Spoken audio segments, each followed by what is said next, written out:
we will do the payment of wages act 1936 presented by Sharma Academy. Do subscribe the channel and like the video. सबसे पहले जो payment of wages act है वो 1936 में आया है. ईयर याद रखना है. ये extend all over the India. ये कहाँ कहाँ अप्लाई होता है? पूरे ऑल ओवर इंडिया में अप्लाई हो जाता है. जब भी ये सेंट्रल गवर्नमेंट या जो भी अप्रोप्रिएट गवर्नमेंट होती है, जब भी कोई लॉ लाती है तो कम से कम 3 महीने का नोटिस वो देती है कि अगर कोई आपत्ति है तो आप बता सकते हैं. सबसे इम्पॉर्टेंट पॉइंट है ये वाला कि ये जो पेमेंट ऑफ वेजेस एक्ट है कहाँ अप्लाई होता है. जहाँ पे जो सैलरी होती है या फिर वेज होता है वो 24,000 तक होता है पर मंथ, वहाँ पे ये अप्लाई होती है. 24,000 मैक्सिमम लिमिट है, उससे ज़्यादा नहीं होना चाहिए. तो इसको स्टार मार्क लगा ले, ये क्वेश्चन प्रोमिनेंट है आने के लिए. कई सारी डेफिनेशन दी गई हैं. अप्रोप्रिएट गवर्नमेंट की है. अप्रोप्रिएट गवर्नमेंट जैसे रेलवे, एयरपोर्ट सर्विसेज, माइंस, इन सब में होता है, ये सब अप्लाई हो जाता है. एम्प्लॉयड पर्सन का मतलब एम्प्लॉयड पर्सन तो वो होता ही है जिसको नौकरी दी जाती है. साथ में लीगल रिप्रेजेंटेटिव भी होता है अगर ऐसा होता है कि वो अगर डेथ वगैरह हो जाती है तो. नेक्स्ट है जो एम्प्लॉयर होता है, जो एम्प्लॉय करता है उसमें भी लीगल रिप्रेजेंटेटिव आता है. जो भी अगर डिजीज पर्सन का लीगल रिप्रेजेंटेटिव होगा. फैक्ट्री आती है इसमें. इंडस्ट्रियल और अदर इस्टेब्लिशमेंट आते हैं. इंडस्ट्रियल और अदर इस्टेब्लिशमेंट में कौन कौन आता है? ट्रेनवे सर्विसेज आती है. एयरपोर्ट आता है. डॉक वर्क और जेटी आती है. इनलैंड वेसल्स आते हैं. Mine query and oil field आते हैं. प्लांटेशन आता है. वर्कशॉप और अदर इस्टेब्लिशमेंट वगैरह आते हैं इन सब में. Establishment in any work relating to construction आ रहा है, डेवलपमेंट आ रहा है, maintenance of building, road, bridges, canal, relating to the operation connected with the navigation, irrigation, development and maintenance of the building, road, bridges, missions and the distribution of electricity or any other form of power. तो ये सब establishment के अंदर ही आते हैं. ये याद रखना है, ऑप्शंस में आ सकता है. आगे देखेंगे any other establishment of the class of establishment which appropriate government may have regard to the nature thereof. अगर अप्रोप्रिएट गवर्नमेंट जैसा बोले, जिस हिसाब की इस्टेब्लिशमेंट बोली गई है उसके अंदर अगर कोई लाई कर रहा है तो वो भी आ जाता है. माइंस आती है. प्लांटेशन अभी हमने देख ही लिया है. प्रिस्क्राइब मीन्स जो भी रूल बनाते हैं इस एक्ट के अंदर. द रेलवे एडमिनिस्ट्रेशन जो रेलवे एक्ट के अंदर आएगा 1989. वेजेस का क्या मतलब होता है? वो सारी रिम्यूनरेशन जो दिए जाते हैं, जैसे कोई भी अवार्ड और सेटलमेंट होगा between the parties. Over time work अगर कर रहे हैं तो वो वेजेस के अंदर आएगा. एडिशनल रिम्यूनरेशन अगर कोई मिल रहा है तो अगर जैसे कोई टर्मिनेशन वगैरह हुआ तो उसमें कोई एडिशनल आपको पेमेंट दिया जाएगा, वो भी आएगा. क्या कोई भी स्कीम वगैरह बनाई गई है, आपको एनरोल किया गया है, उसके द्वारा आपको कोई पैसा मिल रहा है तो वो भी इसके अंदर आ जाएगा. वेजेस के अंदर क्या नहीं आता वो इम्पोर्टेंट है. जैसे आपको कोई बोनस मिल रहा है, कोई हाउस अकोमोडेशन है, सप्लाई हो रही है लाइट वाटर और मेडिकल अटेंडेंस की, ये सब दिया जाएगा तो ये वेजेस के अंदर नहीं आता है, इसका पैसा कटता है. कोई contribution employer paid by the employer to any pension या प्रोविडेंट फंड. पेंशन या प्रोविडेंट फंड में आपका पैसा जा रहा है तो वो वेजेस के अंदर नहीं जाएगा. ट्रैवलिंग अलाउंस नहीं आता है. अगर कोई स्पेशल एक्सपेंसेस दिए जा रहे हैं या फिर ग्रेचुइटी दी जा रही है तो ये भी वेजेस के अंदर नहीं आती. रिस्पॉन्सिबिलिटी किसकी होती है पेमेंट को देने की? जो भी एम्प्लॉयर नियुक्त किया जाता है रिस्पॉन्सिबल होता है जो भी पेमेंट देने के लिए. फिक्सेशन क्या होता है? पीरियड. फिक्सेशन जो होता है वेज पीरियड का कैसा रहता है? जो वेज पीरियड रहेगा वो 1 महीने से ज़्यादा नहीं हो सकता. 1 महीने का वेज पीरियड रहता है. 1 महीने के अंदर जो भी सैलरी बनती है वो देनी होती है. टाइम क्या रहेगा पेमेंट देने का? जैसे कोई भी रेलवे है, फैक्ट्री है, इंडस्ट्रियल और अदर इस्टेब्लिशमेंट है. अदर इस्टेब्लिशमेंट अभी हम ऊपर बात कर चुके हैं. अपॉन विच और in which less than 1,000 employer are employed. वो सारी रेलवे, फैक्ट्री या इंडस्ट्री या अदर इस्टेब्लिशमेंट है जिसमें 1,000 वर्कर से कम काम करते हैं एम्प्लॉयर्स, तो उनको before the expiry of the 7th day पैसा देना पड़ता है. बाकी जो भी रेलवे, फैक्ट्री और इस्टेब्लिशमेंट होंगी उधर 10वें दिन से पहले देना पड़ता है. अगर डॉक, वार्फ, जेटी और अदर माइंस इन सब में काम किया जाता है तो 7th डे पे दिया जाता है ऑन द कंप्लीशन. और एनी पर्सन टर्मिनेट किया जाता है. अगर कोई पर्सन है जिसको टर्मिनेट कर दिया गया है तो before the expiry of the 2nd day पैसा प्रोवाइड कराना पड़ जाता है. टर्मिनेशन का बस आपको ध्यान रखना है. तो इसमें हमने क्या पढ़ा, ये इंपॉर्टेंट है. Time of payment. अगर कोई रेलवे है, फैक्ट्री है, इंडस्ट्रियल या अदर इस्टेब्लिशमेंट है जहाँ पे 1,000 से कम एम्प्लॉय काम कर रहे हैं तो 7th डे से पहले देना पड़ेगा. अगर 1,000 से ज़्यादा है तो उसको 10वें दिन पड़ता है। डॉक, वॉर्फ, जेटी जैसे माइंस वगैरह हो गया तो इनमें 7th day from the completion of the work. और अगर टर्मिनेशन हो जाता है किसी एम्प्लॉय का तो सेकेंड वर्किंग डे के अंदर अंदर आपको देना पड़ेगा। अब बात करते हैं wages to be paid in the current coin और करेंसी नोट। जो भी करंट में कॉइन चल रही है, ऐसा नहीं है कॉइन बंद हो गए या करेंसी बंद हो रही है फिर उसमें नोट दे रहे हैं, जैसे 2000 के नोट बंद हो गए तो उसमें पेमेंट नहीं दे सकते। तो wage to be paid in the current coin और करेंसी नोट और बाय चेक और क्रेडिटिंग इन द बैंक में भी दे सकते हैं। और जैसे बैंक में लोगों की सैलरी आती है चेक भी देते हैं।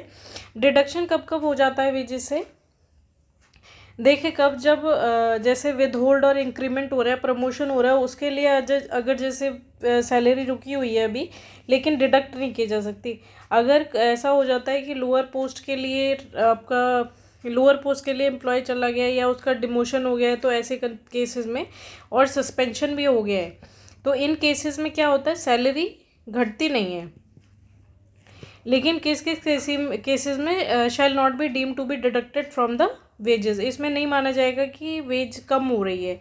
लेकिन डिडक्शन कब मानी जाएगी, जब आपको कोई फाइन में लगा दिया गया है, अगर एब्सेंस ऑफ ड्यूटी हो रहा है, डैमेज किया है या लॉस किया है गुड्स का तो डिडक्ट होगा।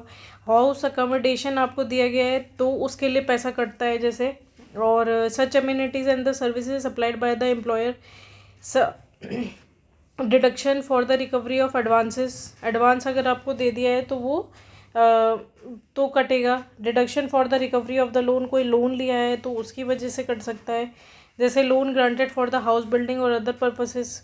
Deduction for income tax payable, income tax की वजह से, या फिर कोर्ट का कोई ऑर्डर ऐसा आ चुका है तो सैलरी कटेगी। Deduction for the subscription on है for repayment of the advancement, repayment अगर आप कर रहे हैं जैसे ले लिया फॉर एनी प्रोविडेंट फंड या किसी भी चलते तो पैसा पैसा जो है कटेगा। ये जो डिडक्शन है made with the written authorisation of employed person, जो डिडक्शन है उसके लिए रिटन में अथॉरिटी चाहिए, किसकी, एम्प्लॉयड पर्सन की चाहिए, या प्रेसिडेंट सेक्रेटरी होगा रजिस्टर्ड ट्रेड यूनियन का, कोऑपरेटिव सोसाइटी का अप्रूव्ड जो की है गवर्नमेंट ने, और इसके लिए एक रिटन नोट भी दिया जाता है। Deduction for the payment of insurance अगर है, deduction for the recovery of the loss sustain by the railway administration, deduction made with the written authorisation, deduction for contribution to any insurance scheme, अगर insurance scheme ले रखी है तो हो सकता है। लेकिन ये एक बात है, ये इंपॉर्टेंट पॉइंट्स है जो आप बताने जा रहे हैं। Wholly or partially made for the payment to the cooperative society 75% of सजेस। कोऑपरेटिव सोसाइटी अगर इन सब में अगर डिडक्ट हो रही है जैसी, तो कितनी डिडक्ट कर सकते हैं, डिडक्ट जो है वो 75% तक हो सकती है कोऑपरेटिव सोसाइटी में, इससे ज़्यादा नहीं हो सकती। अगर इसके अलावा कोई और इस्टेब्लिशमेंट है कोऑपरेटिव सोसाइटी के अलावा तो जो केस है वो 50% पे जाके रुकता है, 50% से ज़्यादा सैलरी डिडक्ट नहीं की जा सकती। अब हम बात करते हैं फाइन्स की। No fine shall be imposed on any employed person save in the respect of any act, मतलब प्रीवियस अप्रूवल या प्रिस्क्राइब रूल के हिसाब से ही फ़ाइन लगेगा, ऐसा नहीं है कि मनमाने फ़ाइन लगाए जाए। No fine shall be imposed on any employed person until he has given an opportunity of showing the cost, तो कभी फ़ाइन लगाया नहीं जा सकता, पहले उसको अपॉर्चुनिटी दी जाएगी, उसकी बात सुनी जाएगी। जो टोटल अमाउंट है may be imposed in 1 wage period on any employed person shall not exceed an amount equal to 3%। तो जो फ़ाइन है अगर 1 महीने की बात करें तो वेज के 3% से ज़्यादा फ़ाइन नहीं लग सकता। तो ये एक इम्पॉर्टेंट पॉइंट हो गया ध्यान रखने लायक कि 3% से ज़्यादा फ़ाइन नहीं होगा। No fine shall be imposed on any person who is under the age of 15 years, तो 15 साल से कम का अगर कोई बच्चा है जो उस इस्टेब्लिशमेंट में लगा हुआ है तो उस पर कोई फ़ाइन नहीं लगेगा। तो ये दोनों चीज़ें हैं ध्यान रखने वाली, 3% और 15 साल। आगे बढ़ते हैं। No fine imposed on any employed person shall be recover from him by the instalment और आफ्टर एक्सपायरी ऑफ 90 डेज़। ये भी इम्पॉर्टेंट है कि 90 दिन से, जैसे फ़ाइन लगा और उसके 90 दिन बीत गए तो इसके बाद आप फ़ाइन नहीं ले सकते, इससे पहले ही जो भी फ़ाइन है वो लेना होता है। तो 90 दिन याद रखना है। तो हमने 30%, 15 साल और 90 दिन, ये तीनों चीज़ें याद रखनी है। आगे पढ़ेंगे deduction for the absence from duty. अगर जैसे अब्सेंट हो रहे हैं ड्यूटी से तो फिर तो भी आपकी, क्योंकि एक ये भी रीज़न था डिडक्शन के लिए कि सैलरी कब डिडक्ट हो जाती है, तो एक ये भी है deduction for the absence from the duty. अगर आप बिना किसी रीज़न के ही subject to any rule made in the behalf of appropriate government, तो अगर आप बिना किसी रीज़न के और छुट्टी मारे जा रहे हैं तो आपकी सैलरी कट जाएगी। इसमें ये लिखा हुआ है any rule made in behalf of appropriate government is 10 or more employed person acting in contract absent themselves without due notice या फिर and without reasonable such deduction from any such person may include such amount not exceeding his wage for 8 days। ऐसा होता है कि 10 या 10 से ज़्यादा employ अगर बिना किसी वैलिड रीज़न के छुट्टी मार रहे हैं तो जो सैलरी है वो ज़्यादा से ज़्यादा 8 दिन की कट सकती है, उससे ज़्यादा नहीं कटेगी। आगे हम बढ़ेंगे deduction for the damage and loss. अगर कोई डैमेज या लॉस कर दिया है तो उनका उतना ही डिडक्शन होगा जितने का लॉस हुआ है। ऐसा नहीं है कि 1,000 का लॉस कर दिया और 10,000 काट दिए, जितने का लॉस होगा उतने की ही सैलरी कटेगी, तो 1,000 डिडक्ट हो जाएगी सैलरी से। Deduction for the services rendered. अगर ऐसा डिडक्शन अंडर क्लॉज डी और क्लॉज ई ऑफ सबसेक्शन 2 और section 7 shell not be made from the wages of employed unless the house accommodation amenities या सर्विसेज रेंडर्ड का मतलब है जैसे जो भी कंपनी है वो आपको हाउस दे रही है, आपको सर्विसेज दे रही है, गाड़ी बंगला ये सब दे रही है ना, तो थोड़ा बहुत पैसा कटता ही है पैसा हमेशा। Deduction for the recovery of advances. अगर एडवांस दे दिया गया है तो भी पैसा कटता है। Deduction for the recovery of loan, कोई लोन दिया गया है। Deduction for the recovery of loan granted against clause, ये सारे दिए हैं। Appropriate government regulating the extent. Deduction for the payment to the cooperative society and insurance scheme. Maintenance for register and record, maintain करके रखना पड़ेगा। अब हम पढ़ते हैं इंस्पेक्टर के बारे में। इंस्पेक्टर जो होता है वो अप्रोप्रिएट गवर्नमेंट लगाती है। ये क्या काम करता है, इसके पास पावर सिविल कोड की सी रहती है, जैसे ये एग्जामिन कर सकता है, इंक्वायरी कर सकता है, अगर इसको ठीक लगे तो असिस्टेंट मिलता है इसको एंटर करने के लिए, इंस्पेक्ट करने के लिए, सर्च करने के लिए कोई भी प्रीमाइसेस है अंडर द वैलिड आवर्स। आगे पढ़ेंगे तो सुपरवाइज कर सकता है ये payment of wages to the person employed, require by written order the production of such places, seize or take copies of such register, exercise such other power as may be prescribed. आगे हम पढ़ेंगे 14A में है facilities to be afforded to the inspector. जो भी government देगी reasonable facilities वो मिलेगी। Claims arising out of deduction from the wages or delay in the payment और पेनल्टी फॉर द मेलिशियस और वेक्शियस क्लेम। आप बात करते हैं कि जैसे जो भी डिडक्शन हुआ है ये किसकी पावर है, जो उसको एम्प्लॉय कर रहा है, जिसके पास पावर है पेमेंट देने की। अगर ऐसा होता है कि अगर एम्प्लॉय को लग रहा है कि उसकी जो डिडक्ट हुआ है ये गलत है या अननेसेसरी है, क्लेम्स अराइजिंग आउट और डिडक्शन फ्रॉम द वेजेस या डिले हो रहा है पेमेंट में, तो वो कहाँ जाएगा। तो जो अप्रोप्रिएट गवर्नमेंट होती है वो एक नोटिफिकेशन जारी करती है। जो गवर्नमेंट होती है वो किसी भी कमिश्नर को फॉर वर्कमैन कंपनसेशन के लिए any officer of the central government exercise function as regional labour commissioner को अपॉइंट कर सकती है। असिस्टेंट लेबर कमिश्नर को सर्व कर सकती है जिसने कम से कम 2 साल की सर्विस कर रखी हो। Any officer of the state government not below the rank of the assistant labour commissioner with at least 2 year service. अगर स्टेट गवर्नमेंट का कोई एम्प्लॉय है तो उसको कम से ALF ALC है तो कम से कम 2 साल की सर्विस उसको देनी ही पड़ेगी। एक presiding officer of any labour court or industrial tribunal constituted under the industrial dispute act इसको कर सकती है। Any other officer with experience as a जज ऑफ द सिविल कोर्ट और अ जुडिशियल मजिस्ट्रेट।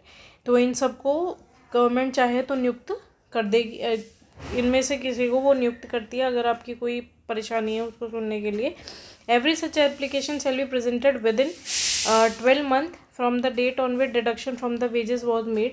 तो अगर आपकी जो वेज है, अगर किसी एम्प्लॉय की जो वेज है अगर वो काट दी गई है, डिडक्ट कर दी गई है और आपको आपत्ति है तो विद इन 12 मंथ 1 साल के अंदर अपील करनी पड़ेगी। रिफंड जो भी होगा वो दिया जाए, refund to the employed person of the amount deducted, refund दिया जाता है together with the payment of such compensation. ऐसा भी होता है कि अगर ऐसा निकलता है कि एम्प्लॉयड पर्सन ने गलत काट दी है तो कंपनसेट भी किया जाता है उसको। लेकिन if not exceeding 10 times the amount deducted in the formal case, और not exceeding 3000 rupees but not less than 1500 1500 रुपये इन द लेटर।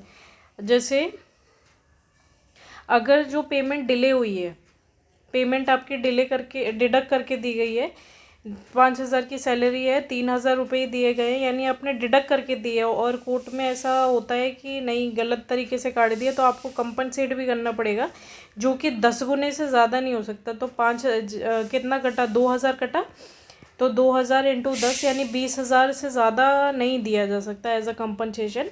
और अगर डिले हो रहा है पेमेंट में, पेमेंट काटी नहीं गई है बट रोकी गई है, तो 1500 से लेकर 3000 तक का कंपनसेशन करना पड़ेगा। तो ये इस तरीके की बात है। तो 3000 से 1500, 1500 से 3000 तक का कंपनसेशन अगर डिले हुआ है पेमेंट, और अगर डिडक्ट हुई है तो 10 गुना कंपनसेशन, उससे ज़्यादा नहीं।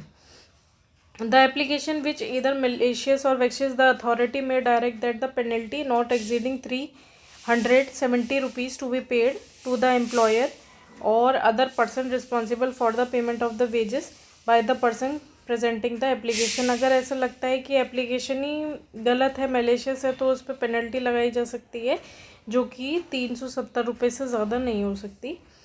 आगे हम पढ़ेंगे, अगर in any case which compensation is directed to be paid, अगर जो कंपनसेशन है कि लगाया जाना चाहिए, तो वो कंपनसेशन भी 370 रुपये से ज़्यादा नहीं हो सकता, और जो भी डिसीजन रहेगा अथॉरिटी का वो फाइनल रहेगा इसमें। Any inquiry under this section shall be deem to be judicial proceeding. तो जो भी इसके अंदर जैसे अपील वपील लगाई, जो भी डिसीजन आया, वो सब ना एक जुडिशियल केस ही माना जाएगा। If the authority is not a magistrate, by the magistrate to whom the authority make application. आगे पढ़ेंगे, single application in respect of claim for unpaid group. इसका क्या मतलब है कि कोई अनपेड ग्रुप है, तो वो खुद ही, मतलब ऐसा नहीं है कि सबको अलग अलग एप्लीकेशन देनी है, वो एक ही एप्लीकेशन दे सकते हैं। आगे पढ़ते हैं हम, 17 में जाएंगे तो अपील जैसा वर्ड मिलेगा हमें। अपील का मतलब होता है कि कैसे अपील की जाएगी। Within 30 days from the date on which, ऐसे जैसे कोर्ट का कोई ऑर्डर आया, इसका कोई अपील आई, इसके अगेंस्ट भी हम अपील करेंगे विद इन द 30 days आप अपील कर सकते हैं। उसके लिए जो वेज है या जो भी पेड करना पड़ेगा, वो नॉट एक्सीडिंग 300 रुपये से ज़्यादा होगा। अपील करना है तो भाई फीस तो देनी पड़ेगी, तो 300 रुपये होती है। अगर बाय एन एम्प्लॉयड पर्सन, अगर कोई एम्प्लॉयर है तो 300 रुपये है, अगर कोई एम्प्लॉयड पर्सन है या फिर लीगल पिटिशनर है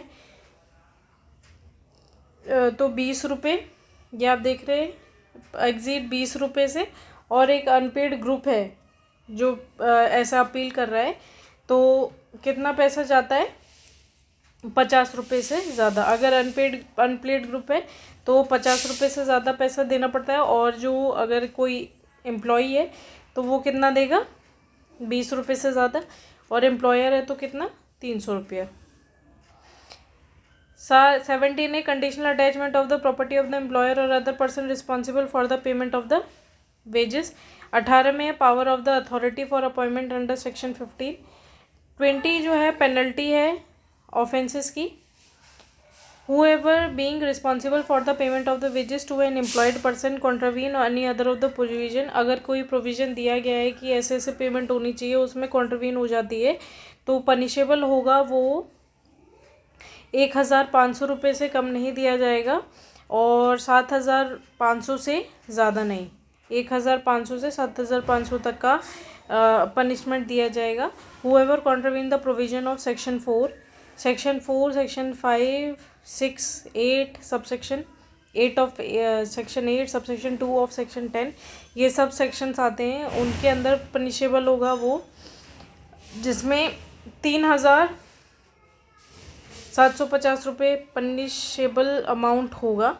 आगे हम पढ़ेंगे, whoever being required to nominate or designate a person fails to do so, अगर नॉमिनेट या देने में पेश होने में वो डिले करता है तो पनिश होगा, वो 3,000 रुपये उसको देने पड़ेंगे। अगर अब हम देखेंगे, अगर वो जैसे मेंटेन नहीं करता है, fail to maintain register of record, wilfully refuse कर रहा है, without any lawful excuse neglect कर रहा है इन्फॉर्मेशन या रिटर्न देने को, विलफुली फर्निशेज और cost to be furnished any information, मतलब एम्प्लॉयर की जो भी ड्यूटी होती है उसको वो नहीं निभा रहा, तब उसको शैल not be less than 1,500 rupees, 1,500 से लेकर 7,500 तक का ही जुर्माना देना पड़ेगा। ये सारी वही है, वोलफुली ऑब्स्ट्रक्ट करना, रिफ्यूज़ करना, कोई भी डिमांड इंस्पेक्टर की प्रिवेंट करना।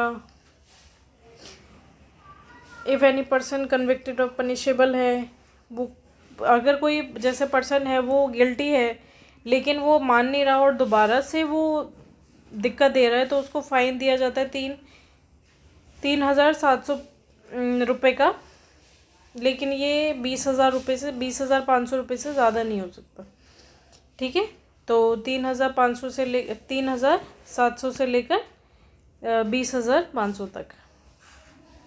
इफ़ एनी पर्सन फेल्स और wilfully neglect to pay the wages of the employed person by the date fixed by the authority, अब पैसा देना है, नहीं देता वेज, तो उसको कितना पैसा देना पड़ेगा, 750 रुपये हर दिन के हिसाब से for the neglect.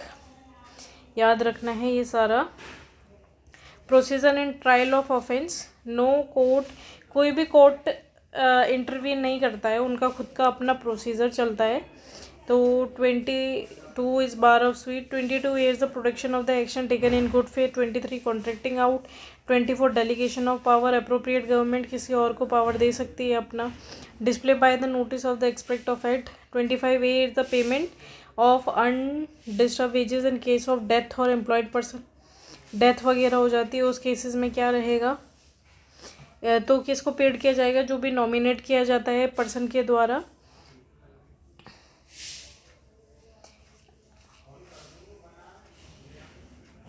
Are paid to the employer to the person nominated, deposited by the employer with the prescribed authority. Rule making power appropriate government के पास होती है, उसमें वो सारे रूल्स बना सकती है, मेंटेनेंस कैसे करना है रजिस्टर का, required to display the provide for the regular inspection देख सकती है, manner of giving notice of the days, authority competent to approve, procedure for imposition of the fine, deduction, competent authority पर approve करने के लिए prescribe कर सकती है, power to the inspector, scale of cost, amount of court fees कितनी लगेगी, ये सब चीज़ें देख सकती है, जो भी नॉर्मल हमने अभी तक पढ़ा। और जो भी सेंट्रल गवर्नमेंट कभी भी कोई रूल बनाती है तो उसको पार्लियामेंट में पेश करना पड़ेगा, और विद इन एक सेशन के अंदर, या फिर दो, या अगर एक 30 डेज़ के अंदर और एक सेशन के अंदर, अगर एक सेक्शन जल्दी ही ख़त्म हो रहा है तो 2 सेक्शन के इसके ख़त्म होते शुरू होते उसको अप्रूव करना पड़ता है।